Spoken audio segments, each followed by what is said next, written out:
Bienvenue dans cette nouvelle édition du QG Weekend. Voici les titres de l'actualité.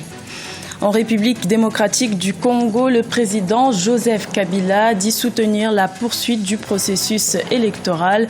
Le chef de l'État a annoncé le démarrage de l'enrôlement des électeurs en juillet 2016. Les détails dans cette édition. Également dans l'actualité au Niger, 7 militants du parti de l'opposant Amadou comparaissaient devant la justice ce vendredi 24 juin. Ils étaient jugés pour attroupement armé et trouble à l'ordre public pour des faits remontant à novembre 2015. Et puis au Congo, les commerçants de Brazzaville s'inquiètent du manque de retombées financières durant la période de Ramadan. Pour eux, chaque année, le jeûne fait recette, mais 2016 ferait office d'exception, notamment à cause de la crise pétrolière.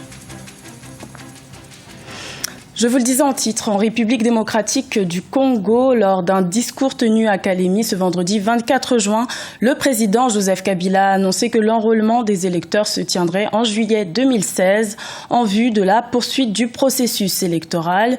Une réponse à ses détracteurs qui l'accusent de vouloir se maintenir au pouvoir au-delà des délais constitutionnels. Selon la Constitution, l'élection présidentielle devrait se tenir avant décembre 2016, date à laquelle le président Joseph Kabila devrait signer la fin de son deuxième et dernier mandat. Je vous propose d'écouter un extrait de son discours. Au mois de juillet, nous entrerons de plein pied dans le processus électoral. Je profite de cette occasion pour lancer, ici, à Kalemi, un appel à toute la population, à travers le pays, jeunes et vieux, hommes et femmes, à aller se faire enrôler.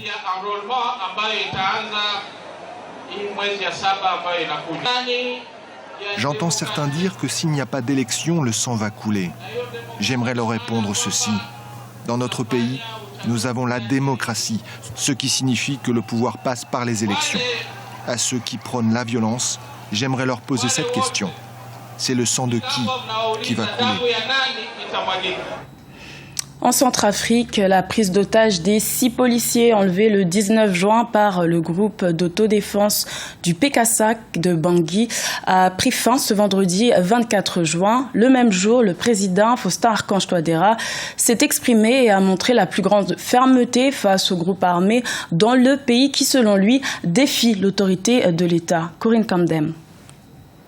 Enfin libre. Après plusieurs jours de négociations, les 6 policiers qui avaient été enlevés dimanche 19 juin par le groupe d'autodéfense du PK5, un quartier musulman de Bangui, en Centrafrique, ont été finalement libérés ce vendredi 24 juin. Une prise d'otage orchestrée en guise de représailles à l'arrestation lors de contrôles de routine de 2 membres du groupe d'autodéfense qui n'avaient pas de papier d'identité.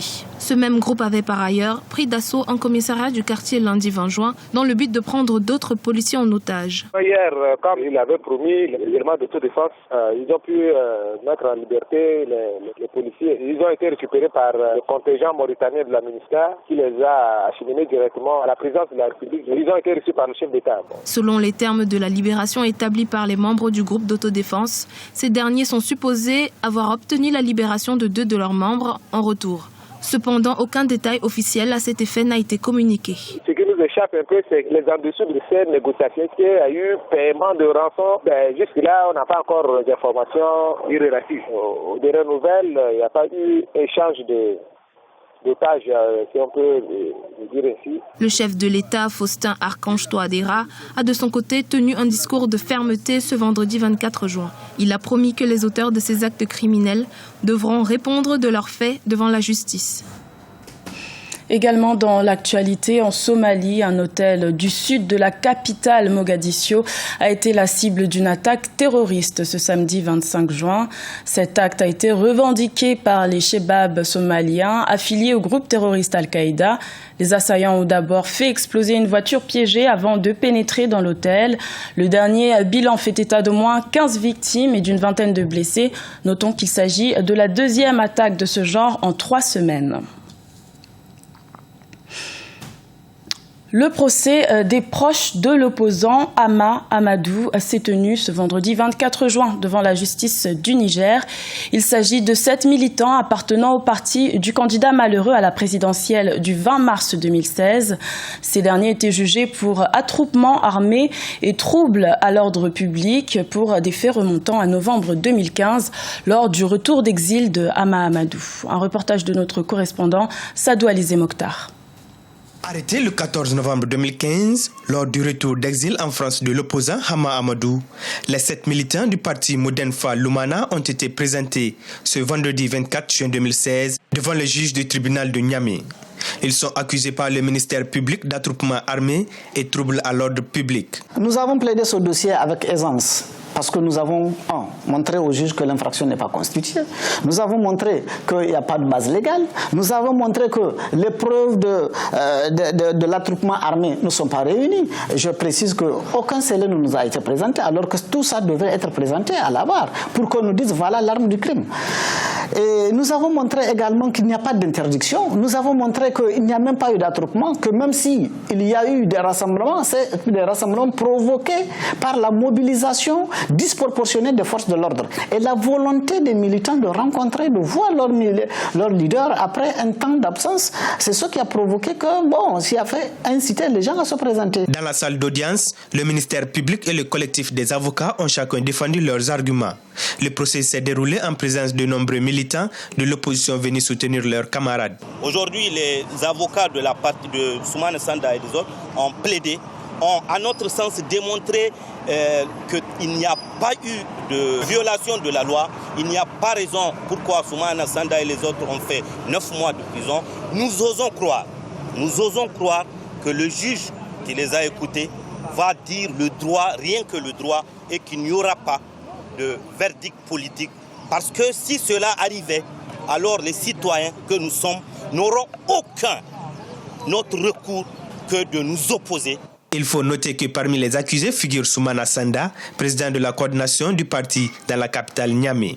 Il a été élu député national et président du groupe parlementaire du Modenfa Lumana du fond de sa cellule de Saï au sud-ouest du pays. Le ministère public a requis 3 ans de prison ferme contre Soumana Sanda et 2 ans pour les autres co-accusés.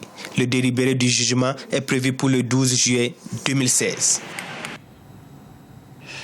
En République du Congo, les musulmans représenteraient la 2e communauté religieuse avec 452 000 fidèles. Réaliser de bonnes recettes durant la période du Ramadan est une sorte de routine pour les commerçants de Brazzaville. Mais cette année, force est de constater que la conjoncture économique a changé, notamment à cause de la crise pétrolière. Le pétrole qui contribue à plus de 80% aux recettes de l'État. Un reportage de notre correspondant Deva Panzou. À Brazzaville, la période du mois de jeûne du Ramadan a souvent été une opportunité économique pour les commerçants ouest-africains exerçant dans divers commerces. Comme dans la plupart des communes de la capitale, Poto-Poto dans le 3e arrondissement est un quartier fortement peuplé par la communauté ouest-africaine de confession musulmane qui détient le monopole de la gestion des boutiques. Contrairement aux années antérieures, cette fois-ci, les commerçants n'ont pas enregistré de bonnes recettes depuis le début du jeûne du Ramadan. Pour le moment, aux périodes de carême, il y a un peu de la crise par rapport au carême qui était passé l'année dernière. Par rapport à cette année, il y a une baisse. Je ne sais pas si partout, ça marche, mais chez nous ici, vraiment cette année, vraiment c'est tout le monde qui pleure. Non, la période de Ramadan là, c'est trop dur. Il n'y a pas le marché, il n'y a pas le mouvement. C'est trop dur. Marché là, c'est pas cool. Mais on prie la paix seulement et la bénédiction, mais c'est très dur. Les commerçants justifient la morosité actuelle par la conjoncture économique difficile qui empêcherait les clients d'effectuer leurs achats. En effet, avec la chute du prix du baril de pétrole qui a affecté l'économie congolaise, les clients dépensent moins. Si certains vendeurs ont constaté une mévente, d'autres par contre n'y voient aucun changement. Bon, chez moi ici, c'est le même. Oui, les autres mois, la façon que je vends, c'est la même façon que je vends au mois de carême. On vient le matin à partir de 7h du matin jusqu'à le soir à 17h, comme ça on ferme. Et quand on ferme, on va à la mosquée. Le Ramadan va durer près d'1 mois.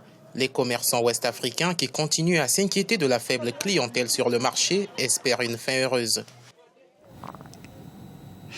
C'était le journal de la rédaction. Merci de l'avoir suivi. L'information continue sur Africa 24.